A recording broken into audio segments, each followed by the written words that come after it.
और दुबई से आईला छोहाड़ा जस सुखैला लागे कौना सवतीन में जाके अझुरैला दुबर भैला पिया दुबर भैला पास के कैले था दुबर भैला दुबर भैला पिया दुबर भैला पास के कैले था दुबर भैला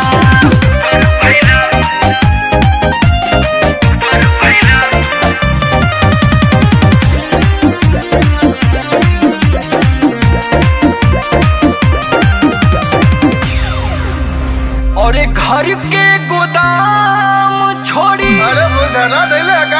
दूसरा से मजा पैला यहाँ जरे जवानी हमके राजा हो सतैला दुबर भैला पिया दुबर भैला रेशम के धागा जस दुबर भैला दुबर भैला पिया दुबर भैला रेशम के धागा जस दुबर भैला